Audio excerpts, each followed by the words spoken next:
I'd like to get started by just asking you all a question. How many of you in the room, and I know we have a good number of folks who are also watching virtually, how many of you in the room are parents? Okay, most everybody. And are you all like me, or not? Perhaps it's just me. There's some days that you just don't like your kids. Any of y'all ever had that? Any of y'all let me see here, okay? All right, I think I heard an amen in the back, okay?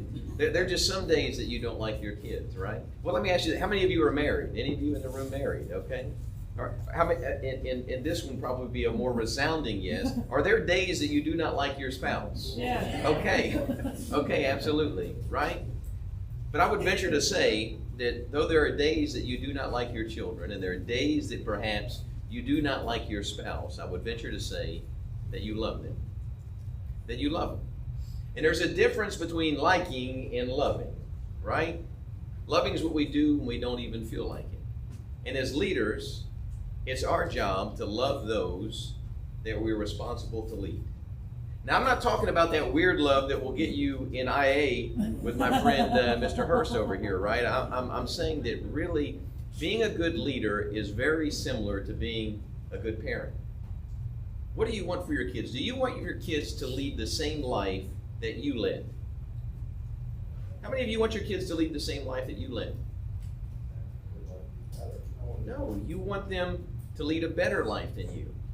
How many leaders, however, want the people that they lead to rise up and be better than themselves? Now I know that's not the case for you all in this room. Everybody in this room wants that to happen, but have you know, perhaps in some other organization, that there have been some leaders who did not want to see people go beyond where they are as leaders?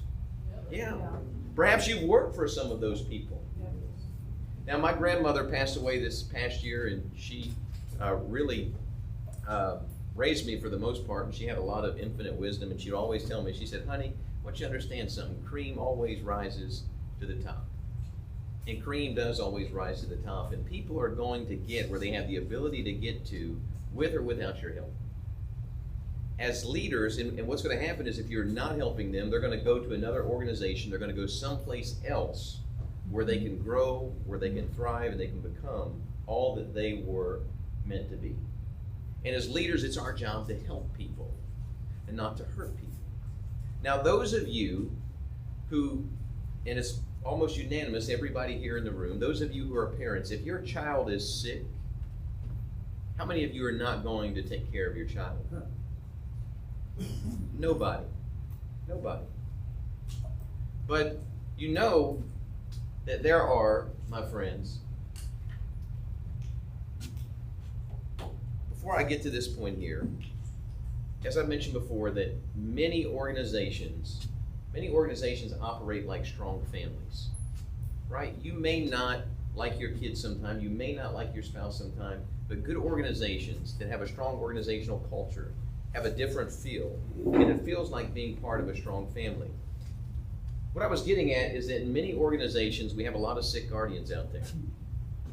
We have a lot of folks who are dealing with the stresses not only of the job, but they're dealing with stresses at home, they're dealing with all sorts of things, and how many of you have heard people, maybe a leader in your career that's said to you, and I wouldn't even call them a leader, probably someone in your career that said, if you have something going on at home, you need to leave it at home? Anybody ever had somebody say that to you? How well does that work?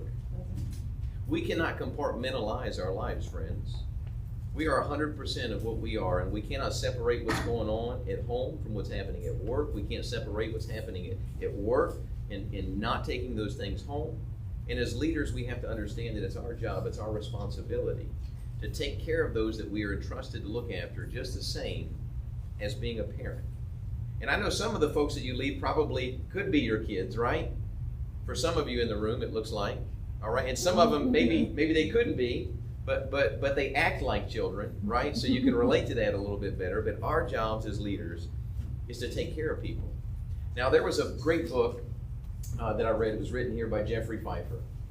And there's a lot of scientific data that goes behind this, but in a nutshell, what he said in this book is he said that our jobs are killing us. Our jobs are killing us. They looked at 39 key biomarkers that affected people's health. And what they found is that work, for many people, was number 2 in terms of affecting people's health. In bad environments, that is. In toxic work cultures, what we're going to talk about here in just a moment. As a matter of fact, if you look at Gallup polls, 3 out of 4 employees say that their jobs are the worst and most stressful part of their lives. Anybody ever related to that at some point in time?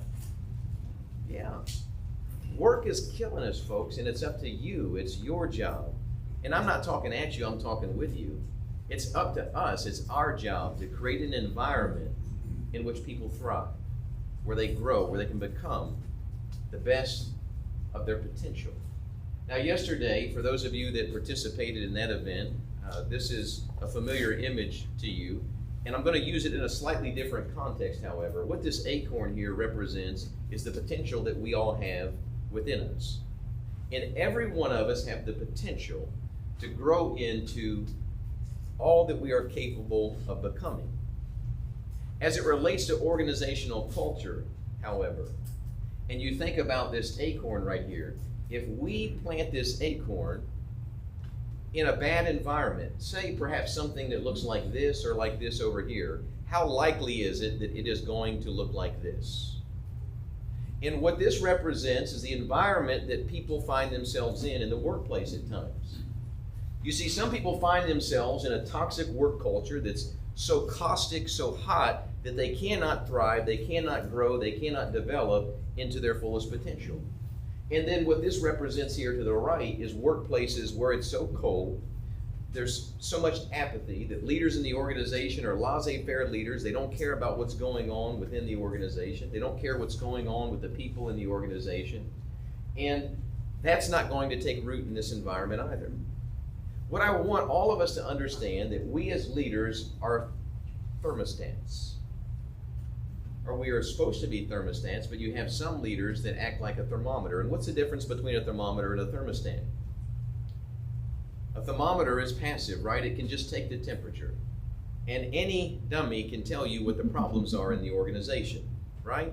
Anybody can point out the problems. But it takes a leader to recognize, okay, the temperature is not right in this environment. And a leader is able to control that temperature in the environment. Whether or not that environment's too hot, whether or not that environment's too cold is largely contingent upon the environment that is created. And you have a lot of people in the organization, they send people, as a matter of fact, to some of the training that we do, and they say, we want you to fix our people. I can't fix your people. I can't. We can inspire people to want to think differently. We can inspire people to want to lead differently, but I cannot fix your people. Whether or not your people change is largely contingent upon you. What we have to do is we have to fix the environment, not the people. We have to fix the environment, not the people. We have to create an environment where people are able to fully be themselves in the organization. And that starts with creating a strong organizational culture. So, what is organizational culture and why is it so important? Well, in a nutshell, I'm not going to give you a fancy definition of organizational culture. It's very simple, as a matter of fact. Culture, really and truly, is this. It's basically the way that we do things around here. When you think about that, how do you do things in your organization? How do you treat each other? How do you treat those that you lead? Do you micromanage them, or are you an empowering leader? What does it feel like for people in your organization to be part of your family, to be part of your team? Now, many leaders focus a lot on strategy. They have strategic plans and they have, goals and directions in terms of where they want to go. And strategy is extremely important. It's something that we have to have as leaders. But leaders need to spend more time focusing on culture rather than strategy. You see, this is a workplace study, and it asked leaders in the business sector, what's more important, or what has the greatest impact on our business results, our culture or our strategy? you can see here that 96% of the people said that whether or not we succeed as an organization, our culture largely predicates our success. But then they asked them, where do we spend our time focused? And the vast majority of organizations spend their time focused on strategy instead of trying to create and cultivate the right environment in their organization. As a visual representation, many organizations or many leaders have a vision, they have a mission, they have goals, they have some place that they want to get to. As a matter of fact, that's what leadership's about. Leadership is about leading people in a direction. It's about leading people towards a destination. And you can have the greatest vision in the world, but if people don't buy into you as a leader, they're not going to follow you there. And you have to have a strategy, because strategy is basically the path that's going to get us to where it is that we need to get to. But it's up to the leader to create the right culture, to create the right environment, to instill purpose in the people that they lead in order for us to ever be able to begin this journey. Now, there are 5 types of corporate culture that I've identified, and I want to share those with you here briefly and have you consider to yourself which one most categorizes the organization that you work in. We have what's called the blame culture. The blame culture. Now, this may be pretty self-explanatory, but this is the culture where things are never anybody else's fault, right? There's a lot of leadership that I call under the bus leadership that's practiced in these organizations, and when something goes wrong, it's somebody else's fault. It's never the leader's fault. But when things go right, who gets to take the credit for it? The leader, right? So you have the blame culture. There's no innovation here. Trust diminishes, and people in this type of culture sit around waiting to be told what to do. Beyond that, we have the multi-directional culture. And in the multi-directional culture, what you have is you have factions, you have silos, you have disconnection, you have people that are working for their own agendas instead of the agenda of the organization. And a team cannot be successful if people are working in different directions. Some organizations, I was part of one of those at one point in time.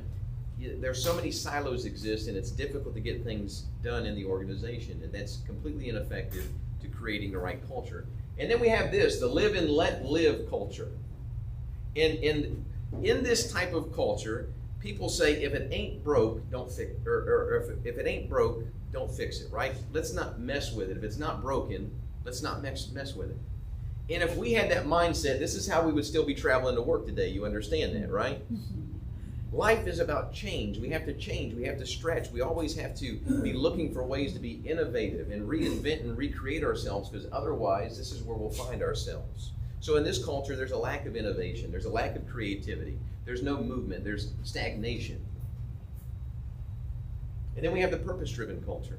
And those of you that participated in yesterday's event, we spent most of the day talking about purpose and the importance and impact that purpose has. And it's extremely important to create an environment where you explain to your people why we're doing what it is we're doing and how it makes a difference, and not just how it makes a difference, but how individually people in the organization make a contribution to what it is that we're trying to accomplish. You see, for most of you, it looks like you are in positions where you understand and appreciate the difference that you make. But what about those that are behind the scenes? What about those, how many of you have quartermasters in your organization, right? How many of you have fleet managers in your organization? Could we not provide the services that we need to provide to our community without equipment, without cars? We couldn't do that.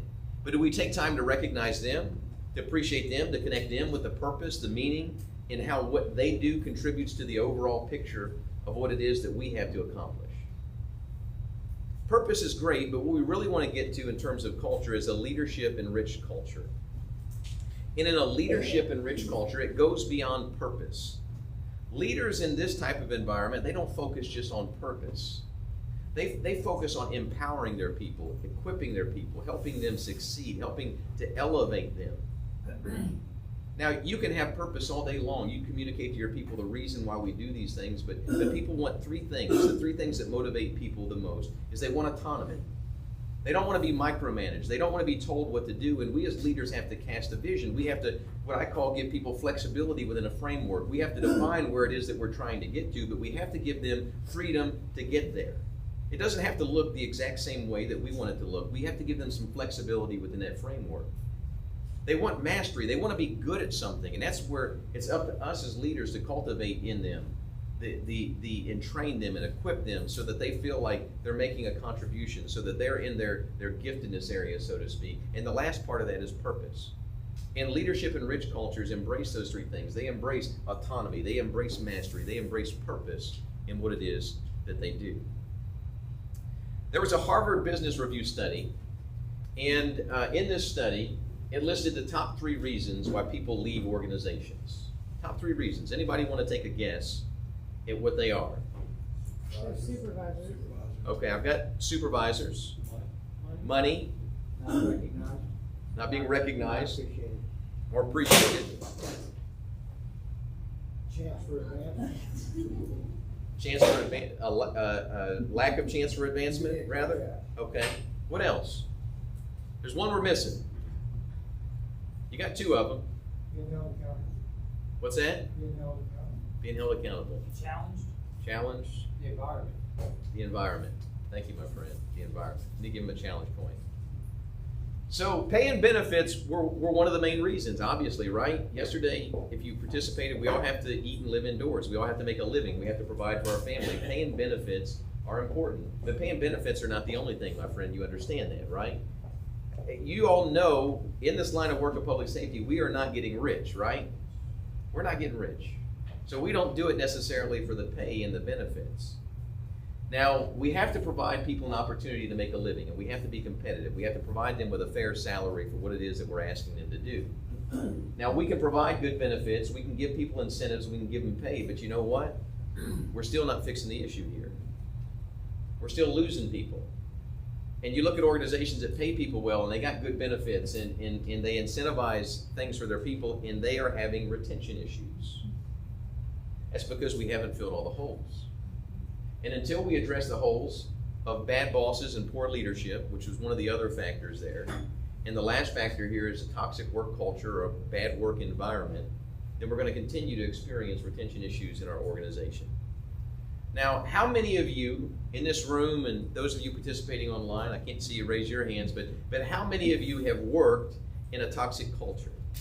I mean, not in your present organization, right? We know that it's not happening presently in your current organization, but someplace, somewhere else, you have worked in a toxic culture. And I think universally, many of us have been there. Now, some of you may be familiar with this list is put out every year in Fortune magazine. It's called the Top 100 Places to Work. And it's a nonprofit organization called A Great Place to Work, and they survey millions of businesses across the United States to identify those organizations that are the best places to work. And one of the key factors that define being a best place is not just paying people fairly and giving them good benefits and wages. It's these things that we've been talking about. It's good leadership. It's great environments. And there have been a number of organizations that many of you are familiar with: Southwest Airlines, Synovus, Walt Disney, Chick-fil-A. A lot of these organizations have made it to Fortune's Top 100 list. You know who's never, ever, ever, ever been on the Fortune 100 best list?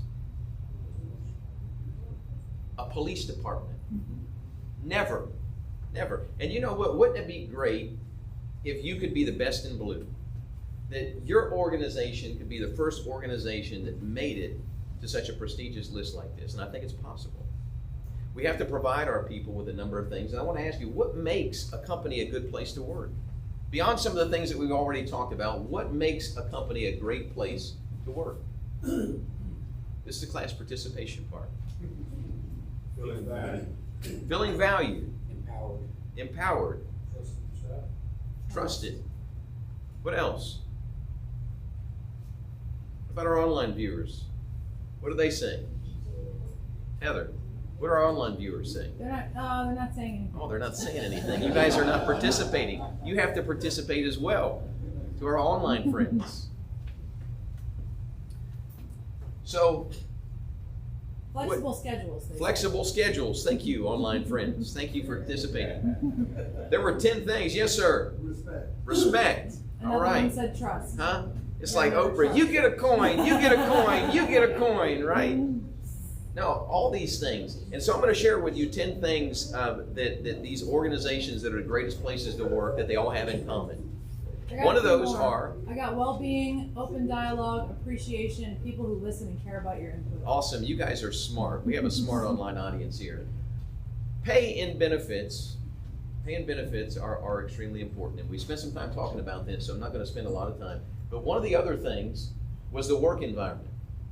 And not just the culture, but actually the physical space that they go to work in. And I'm not saying you have to have ping pong tables and you have to have cush chairs and you have to have your workplace set up like this, because we don't work at Google, right? But the reality is that we have to create an environment where people can come to work to a clean workspace. And again, my grandmother, we didn't have a lot growing up. We grew up very poor, and she said it doesn't matter what you have, but you take care of what you got. And we didn't have much, but it was always clean, it was always put together, it was always taken care of. And I know, and Chief Hawkins, I know you're online with Fayetteville.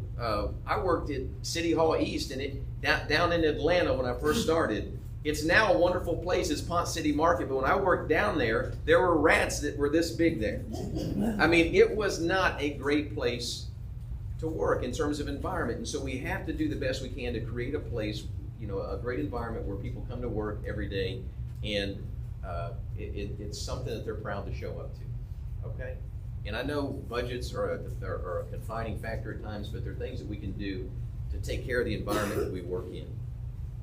Another thing is that people wanted work-life balance. How many of you have bosses that expect you to answer your phone 24/7? Whether you're on vacation or not. I mean, when they send an email, they expect a response like that, right? Now, some of you may work in positions where that is absolutely essential, all right? But the majority of people do not. And some leaders put unrealistic expectations on their people, and they do not respect that work-life balance. People spend the vast majority of their life at work. Let them enjoy a little bit of time at home with their family, with those people that are most important in their life. Great organizations understand this, and they appreciate it, and they provide opportunities for their people to have work-life balance. Another thing that great organizations do is they are very intentional with mentoring. And there's a difference between mentoring and coaching. When you are a coach, that's what's expected of you to do in your job. You have to coach your people to get better. That's related to specific tasks that they're expected to accomplish. We have to train them, we have to equip them, we have to coach them. Mentoring's a little bit different, my friends. Mentoring is a relationship that you have with people, and you cannot gift everybody all your time equally, but you can identify those people that are giving you the greatest contribution to your organization and be intentionally invested in helping them grow and develop and get the best, and become rather the best that they can be. Yesterday, Trent shared this concept called the Pareto Principle, and it says basically, in an organization, 20% of the people in your organization are responsible for delivering 80% of the results.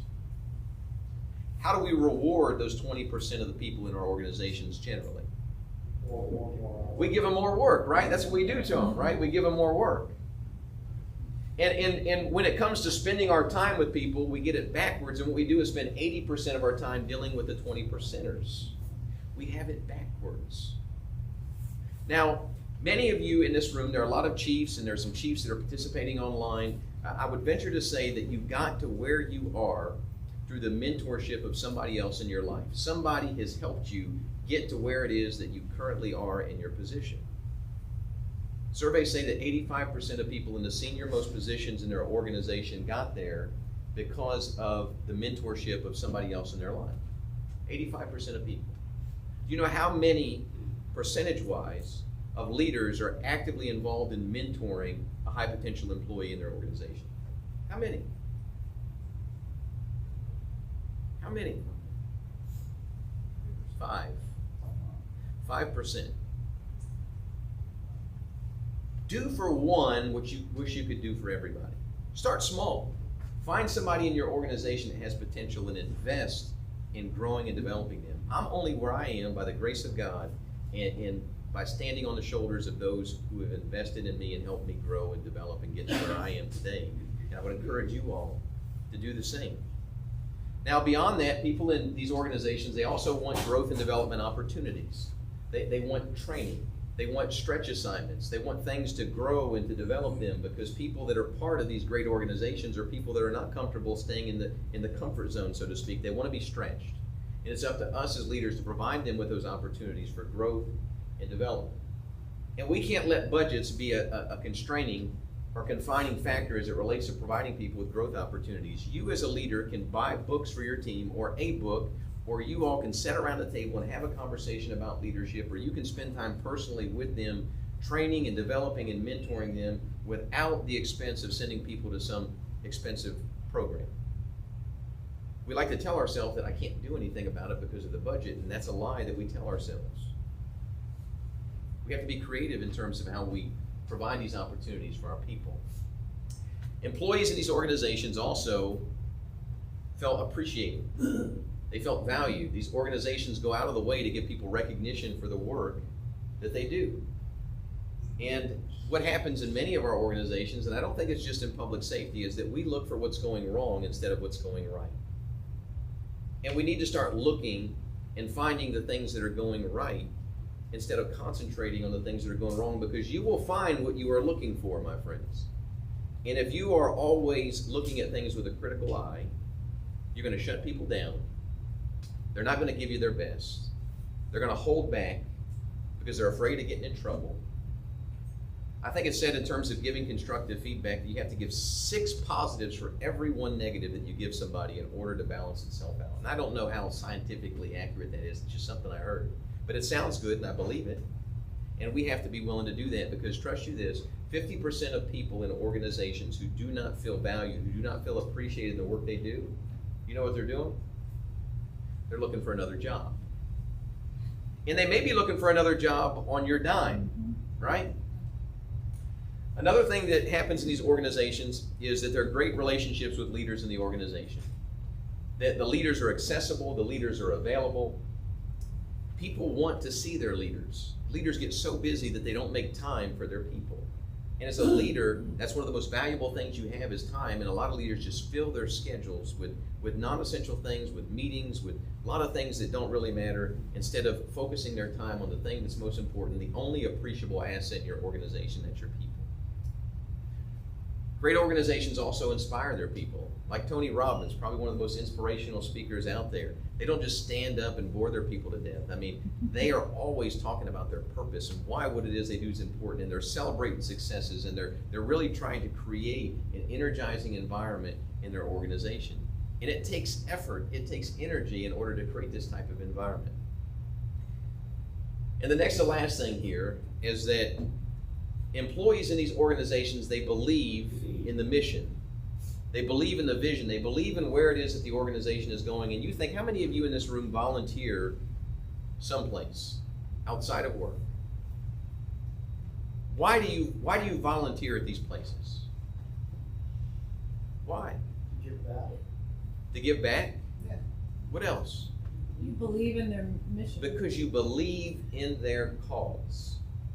You see, every employee in your organization is a volunteer, my friends. You know that, right? They're volunteers. They volunteer whether or not they're going to stay there or not. And we have to connect them to that mission, to that vision, to the values, and they have to buy into those things if we want to create this environment for them to thrive and succeed. And the last thing that's present in these organizations, and perhaps the most important thing, is trust.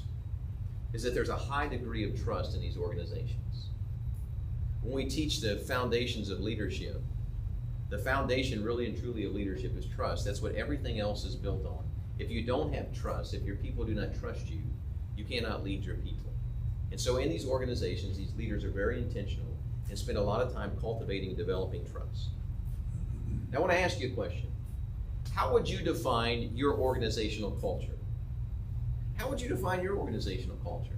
And I'm not going to ask anybody to shout that out, okay? I'm not going to embarrass any organizations in here. But when I ask people this question, I get responses like this. Could be worse. Could be worse. Not sure how, but it could be. Right? And you have, and I've been to organizations and been part of organizations, and one of the things Heather was talking about earlier is being honest with your people about what it's actually like to work here. And so you come in for the interview, and this is what people want you to see. They want you to see all the shiny bells and whistles, and they want to take you around and show you all the neat equipment and all the things that you have the opportunity. All these bells and whistles, right? But when they get into the organization, they're disappointed because it looks like this. It's a mess. It's a mess. But we can fix it. Because culture either happens by default or through design. And it's always more effective when we cultivate it through design. And so I want to share with you a couple of steps, 9 steps to be precise, that you can take to cultivate a culture of excellence within your organization. So how do we build this great culture? The first step here that we as leaders have to understand is that in creating a culture and being intentional about that and designing a culture, we have to always begin with the end in mind. We have to begin with the end in mind. And I want to use an infographic to illustrate this point here with you, of beginning with the end in mind. You see, culture development follows this process. There's a place that we want to get. We want to get there. That's our vision. That's what we aspire to become. That's the first thing that we have to define is who do we want to be? How do we want the community to receive us? How do we want our employees to see us? What does it look like? Because this is where we all want to get to. And we have to be honest with ourselves and really assess where we are. And for some of you, you may be in a great place, but for others of you, I don't know if you see it's a dog with its leg hiked up on the here sign and it's all broken. We're not exactly where we hope to get to. But there's hope. We can change those things around. But we have to be honest with ourselves and really assess where we are. You have some leaders that are like the king with no, they're just going around, they think everything is wonderful in the organization, and everybody else is telling them it's wonderful in the organization, and they're lying to them. And they're not honest with themselves and what the organizational culture really is. And so we have to assess where we are. And once we know where we are and where we want to get to, we have to develop our strategy, and that's what we talked about earlier. Right? We have to have a plan. It doesn't always go according to plan, but we have to have a plan. And then we have to put one foot in front of the other. I've heard it said that a journey of 1,000 miles begins with a single step. And that's what we as leaders have to do. But first, it starts with defining where we want to be, and that starts with beginning with the end in mind. So to build a successful company culture, in terms of this right here, we have to ask ourselves a couple of questions. Why do we exist? Every organization has to understand why you exist. And for those of us in public safety, we know this, but I think we forget it at times because we get inconvenienced when duty calls. Right? We don't want to respond to that call, or we don't want to treat somebody pleasantly, but our job is to serve people. That's why we exist. And many leaders, they get inconvenienced by service. And Ben Franklin said this, he said, he said something, and I had a quote here on the top of my head. It came, and it went. He said that essentially the essence without, I hate to mess my quote up here. I should have put it in my PowerPoint slide. But he said essentially that anybody can be great because anybody has the ability to serve. And it followed something very similar to what Dr. King had said as well. And, he said this. No one is useless. I found it. It came to me, okay? No one is useless in this world who can lighten the burden for another person. And every day in our profession, we have the opportunity to lighten the burden for other people. We know why we exist. The second question that we have to ask ourselves is, where do we want to go? What's our vision for the future? That's the there that we want to get to. And the third question, well, before we get to that, is we really have to not just focus on what we are right now, but what we hope to become. And it starts first with creating a mental picture. And you think about, it would be silly for somebody to undertake building a house without first having a plan, right?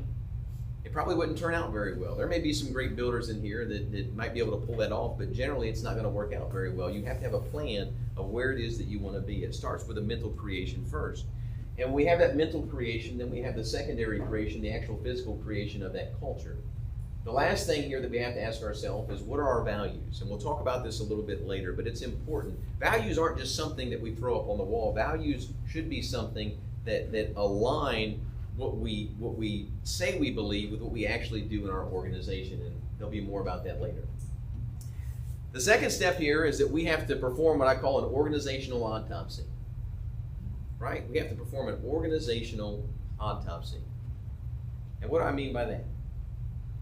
Well, I had a little problem, and some of you may have too, is that there were areas in my yard where I could just not get any grass to grow at all. I couldn't get any grass to grow. And no matter what I did, fertilizing it, it just didn't work.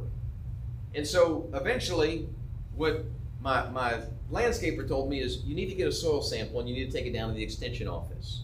And you need to find out what the breakdown of the nutrients are in there, and you may need to add some nitrogen, you may need to add, some lime and this, that, to get the soil conditions right so that you can see growth in your lawn.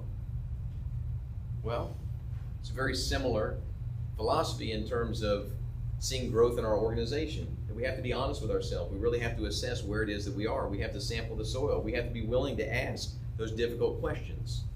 Something was shared yesterday, I think it was Billy Grogan, the chief of police at Dunwoody, was mentioning that he told one of his chiefs at one point in time, we have a morale problem around here. And he was quickly corrected, and the chief told him, we don't have a morale problem around here. If we want to address the issues and improve our culture, we first have to be willing to ask those difficult questions. And people in the organization have to have the courage to speak up, but as leaders, we can't chop their heads off when they tell us things if we're asking. That's the only way that we can get better. That's the only way that we can improve, is by being open to what it is that people have to say. And questions that we need to ask ourselves to assess our culture. Here, what do we do well here?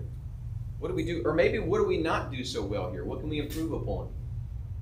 Ask your people, what's one thing you'd like to see change in the organization? What are our favorite characteristics?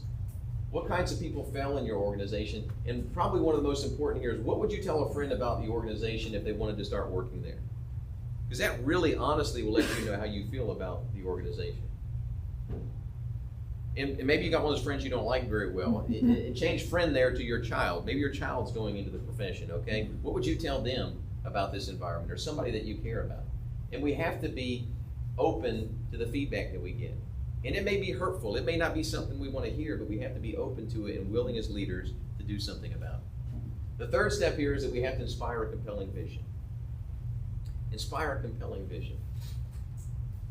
You see, as leaders, there are two types of leaders, really. I call them travel agent leaders and tour guide leaders. And travel agent leaders want you to go someplace they ain't never been themselves. They might write a vision, they might have this great mission, but they're not living it out, they're not going there. Tour guide leaders believe it. Tour guide leaders are saying, come along with me, let me show you the way. Leaders have to be navigators. You have to create the vision. You have to show your people what it looks like. A lot of folks in organization, and you all may be familiar with this concept, it comes from Simon Sinek's Start With Why, and it's called the Golden Circle, but a lot of organizations talk about what we do and how we need to do it, but very few organizations really spend a lot of time inspiring people about why their job's important. As a matter of fact, I've seen the exact opposite of that, especially in the time that we find ourselves in our in law enforcement, particularly in public safety. I've had a lot of leaders that said that have told junior people that you need to get out of this line of work. The community does not support you. They do not appreciate you. It's a difficult job. You're too smart for this. You're too bright for this. You need to go find something else. And I'll say this to you. If there weren't people such as yourselves that were willing to step forward and fill the void, like we talked about yesterday, the world would be a very different place. I shared with you all yesterday that evil will flourish when the good sit idly by, and so we as leaders have to inspire people. We have to show them that the work that you do is important, it's meaningful, that the community does care about you, they appreciate you, they respect you and what it is they have to do, because there's a false narrative being perpetuated. It's not true. The vast majority of the community does appreciate us. They do trust us, they do support us. And we have to help our people find belief in that. The mission statement or the vision statement rather, of Walt Disney, a lot of Disney referrals to Disney yesterday as well, is to make people happy. They want you to leave the park with a bigger smile than when you came in. And for those of you that have been to Disney, I'm not sure that that's entirely possible, right? It's so expensive, we cram as much into it as we possibly can, and we just look miserable and exhausted by the time that we leave the park. But that's their vision. That's their hope, and you think about it, all their cast members are involved. They're part of the production, they're part of the patrol, or part of the role in creating happiness for everybody that's there in that organization. And they have a university, Disney University. It was founded by von Arnsdale France. And all their people that work in this organization, they understand the purpose because they spend a lot of time focusing on it. He tells people, one of the quotes he says here is, look, you may park cars, you may clean the bathrooms, You may work the graveyard shift, but understand that no matter what you do in this organization, everything that you do contributes to the overall vision, and that's creating happiness for other people. We have to connect our people, everybody in our organization, with the vision. The fourth step here is to create shared values. And I mentioned that we would come back to values because our values have to align with how we do things around here. You can't say that we value integrity and respect when you have leaders and organizations that demean people, that do not respect their time, their work-life balance, that they talk negatively about people, that they gossip about people. You cannot have that in an organization.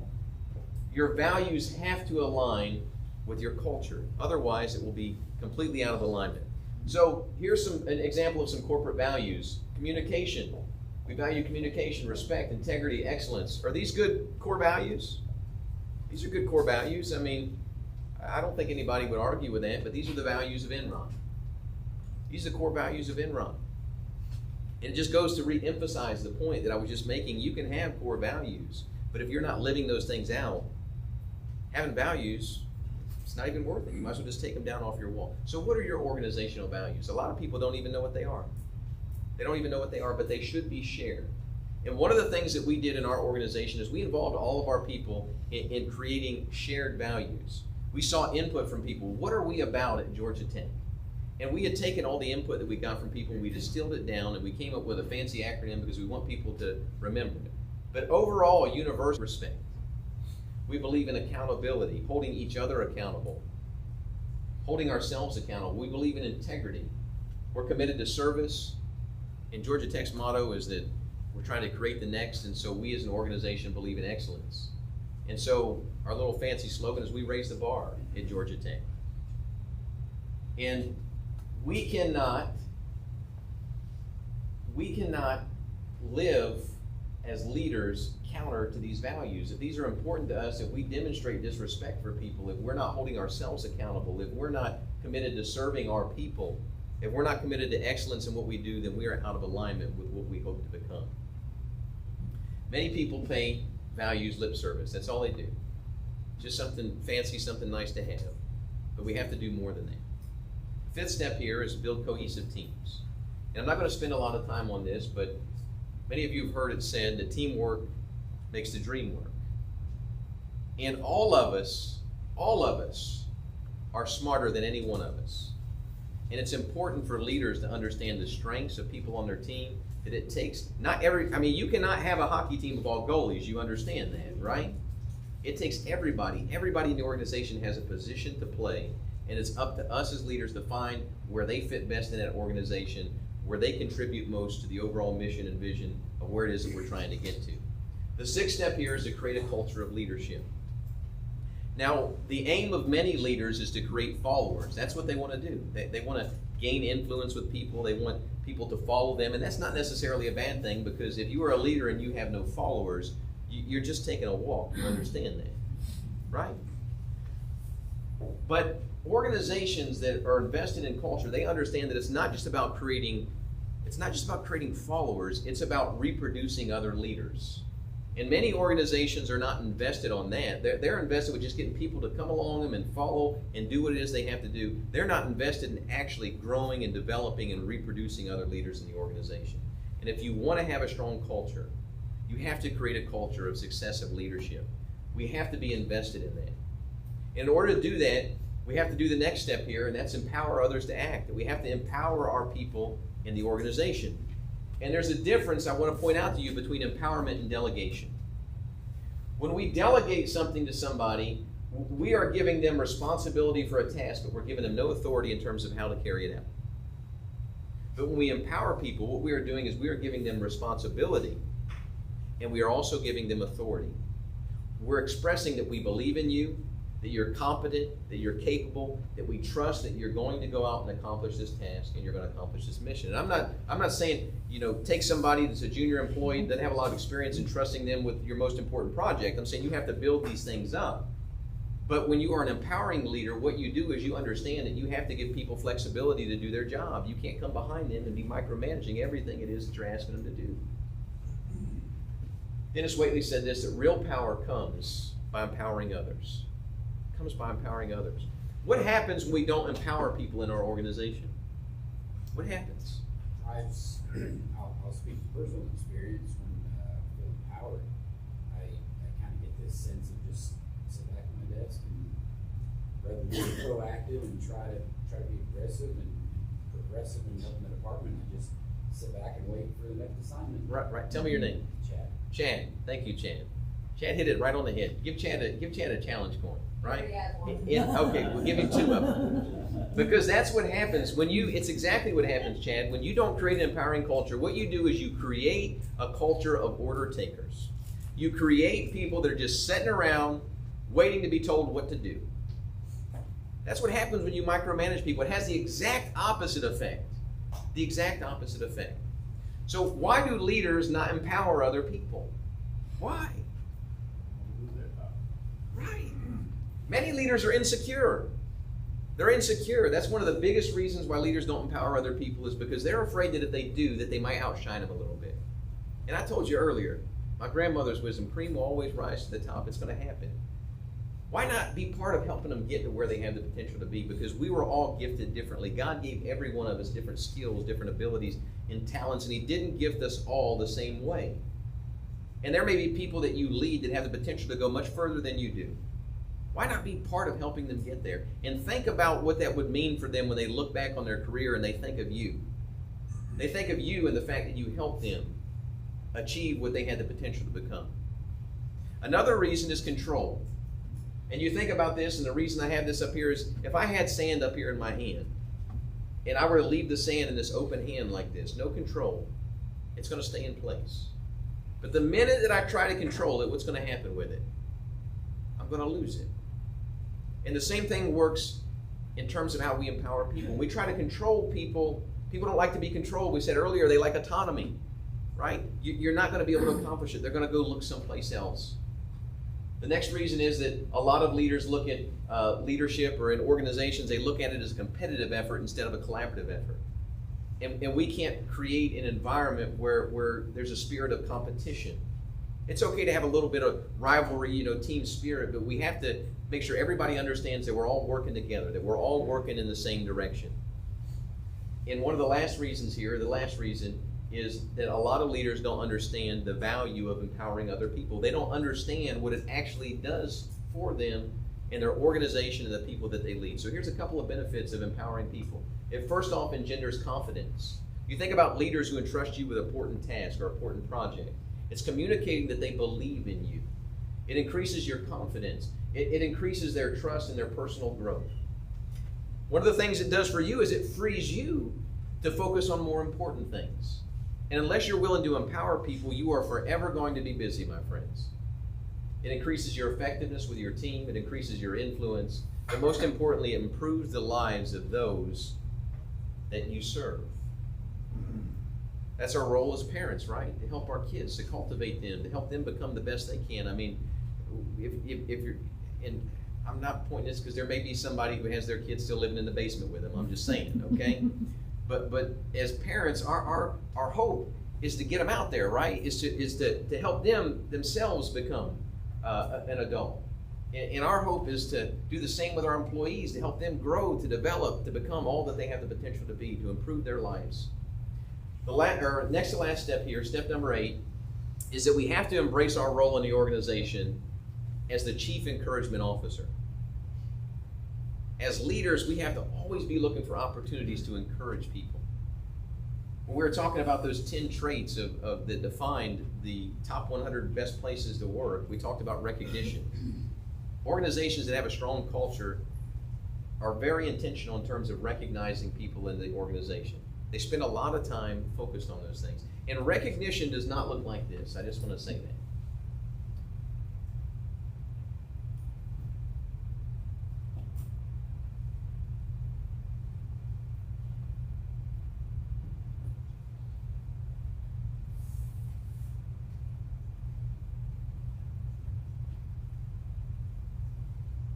Praying for a connection. Mm-hmm.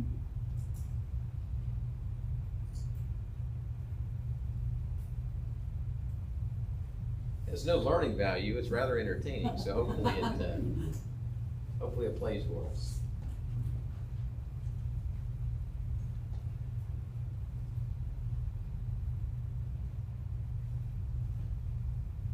All right, we are not going to belabor this point with the perpetual turning circle. So let's move on here and let's wrap this thing up. We're going to talk about the last step, and this is a little protracted, but the last step is to follow what I call the culture continuum. And the culture continuum isn't one thing; it's a combination of many things, and I want to talk about each of these individually very briefly. It starts with recruiting.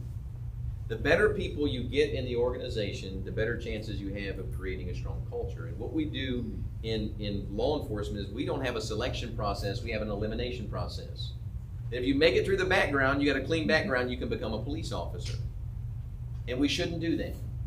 We should be hiring people who share the values that we hold as an organization, people who are worthy of the position that they will be undertaking. That starts with, as Jim Collins, some of you may have read his book, Good to Great.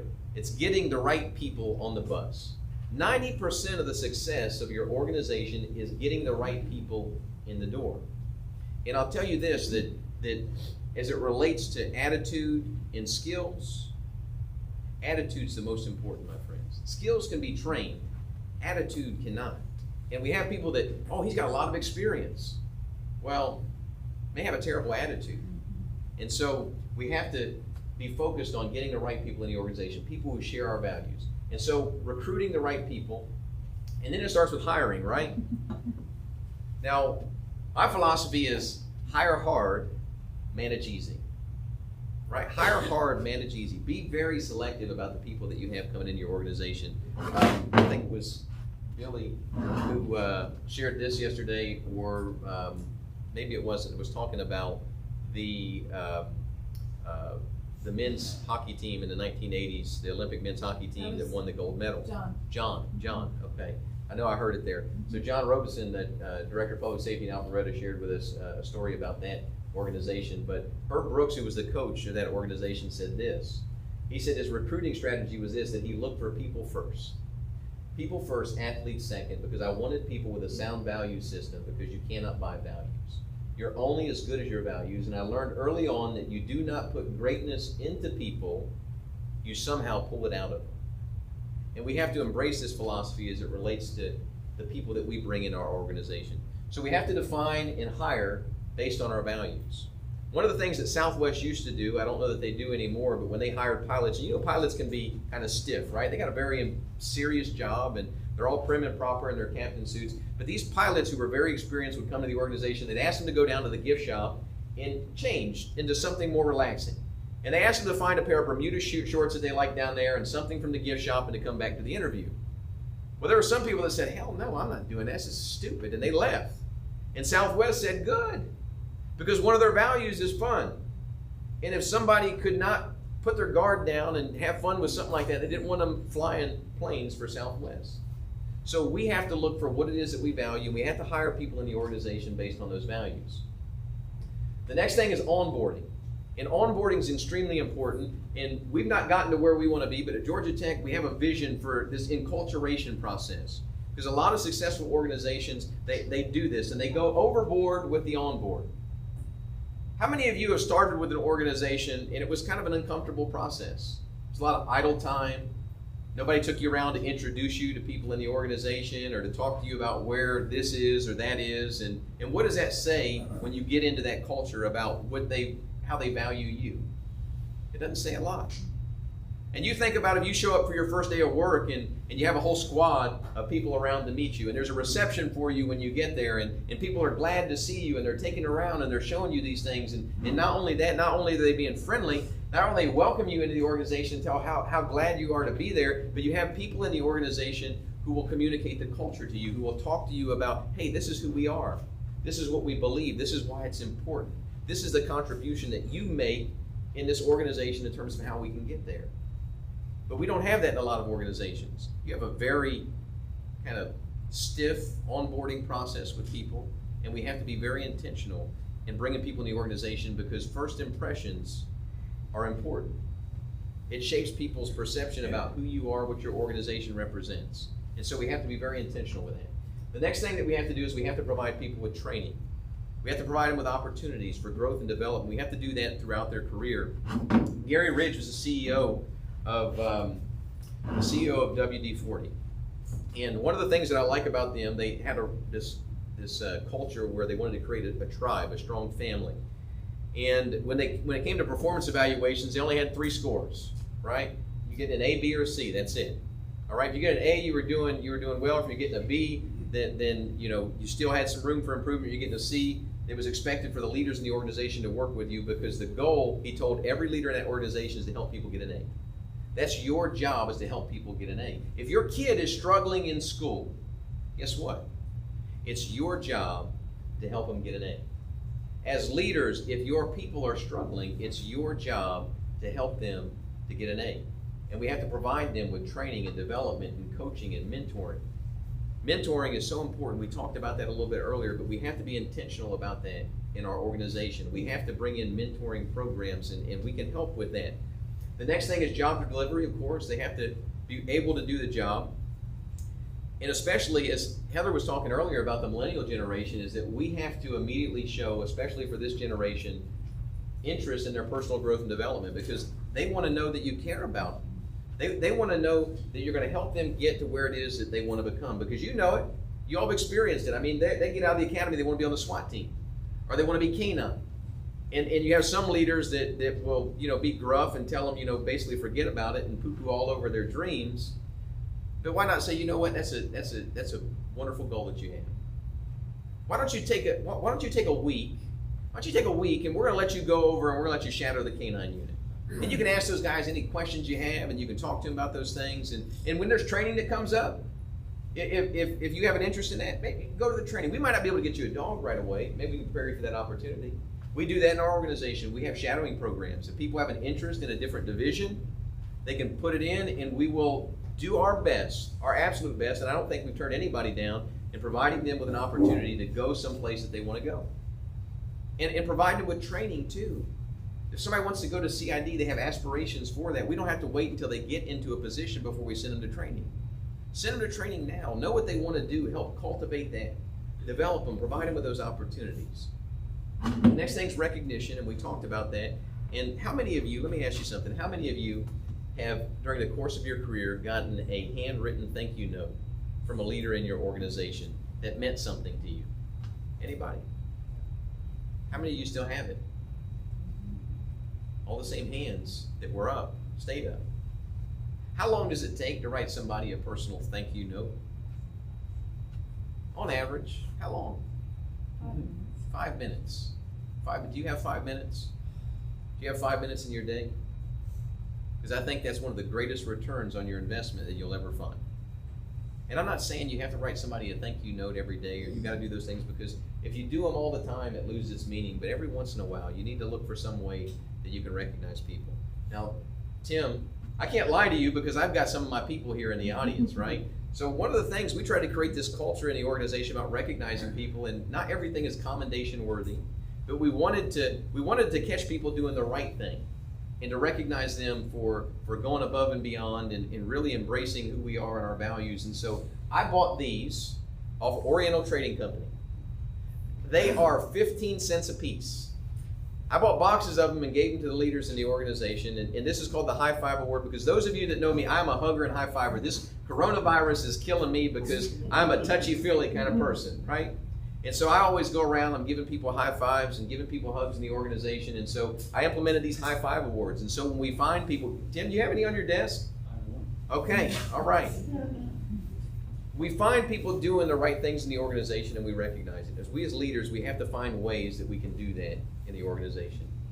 As we wrap up here, performance management is extremely important, but there are several points in performance management. There's the performance planning, that's setting goals for people. There's the coaching, and then there's evaluation at the end of the year. Where do we spend the vast majority of our time in this process? Evaluations. Evaluations. How many of you like doing evaluations? No hands, universally, no hands in the audience came up, all right? How many of you think that they're valuable? 4 people, 5 people, 6 people. If done the right way, they can be, but largely the way that we do evaluations, they're ineffective. A lot of people look at them as a task, they look at it as a chore. We neglect the most important part of performance management, and that's the day-to-day coaching that exists here in the middle. How many of you gotten feedback on a performance evaluation at the end of the year for something that happened 6 months ago and nobody ever talked to you about it until you sat down for your performance appraisal? I didn't know this was a problem. Well, if you're doing your job as a leader and you're coaching people, that's not a surprise to them when it comes performance evaluation time. We have to remain committed to the goals here. We have to remain committed to what it is that we say that we're going to do and revisit those things regularly. We have to provide people with coaching, and we have to follow up with evaluation. Now, as it relates to coaching, one of the things that I want to point out to is that as leaders, we have to practice what I call radical candor. You can be candid with somebody, but still be respectful and care for them in terms of how you deliver a message. And I equate it to football. I played football. Some of you may have played professional sports, but if we lost a game, and even if we won a game, we sat down before the next game, we reviewed film. And we looked at what went right, we looked at what went wrong, and we did that not to point out faults. And that's what happens in organizations. We think if somebody points something out to us, it's something personal. No, we should be doing it. That's a culture of accountability. That's just saying, hey, listen, we messed this up. Let's not do this again. And we as leaders, and we as those who are being led, we have to be open to those things. And so magical feedback is just this. It's communicating to people that you are part of this team. You are part of this family. We care about you. We are invested in you. We believe in you. And this group is special. We don't just let anybody in this team, all right? And we have high expectations here. And the last part of that is that we believe in you and that you can reach those expectations. But we're not going to lower the expectations for you. We're going to hold you accountable to those expectations. The last thing is the farewell. And it's really sad to say that in this profession, we spend most of our time, our brotherhood or sisterhood or whatever you want to call it, 20, 25 years in this career, and then we get out, and we'll talk about this a little bit later about the next steps after your career, but we get out of this job, and it can be somewhat thankless. It can be somewhat thankless. And strong organizations understand that, you know what, we can't forget about our people. There are organizations that have and intentionally build in, opportunities for the retirees to come together, and they stay in contact with them, they communicate with them, and those relationships exist beyond the time that you worked in this organization. And when you feel like you're part of a family, when you feel like you're part of a strong culture, those things happen automatically. In conclusion, I want to leave you with this. Leadership isn't about being in charge. It's about taking care of those in your charge, just like a good parent. And so my encouragement to you, friends, is to do what you can to build a great culture within your organization. You may not be the top leader. If you are, you have a lot of latitude in terms of creating that culture, but understand that every team you're part of, there's an organizational culture that exists within that. And you have the opportunity to make things better for the people that you are entrusted to look after. Thank you for the gift of your time, friends.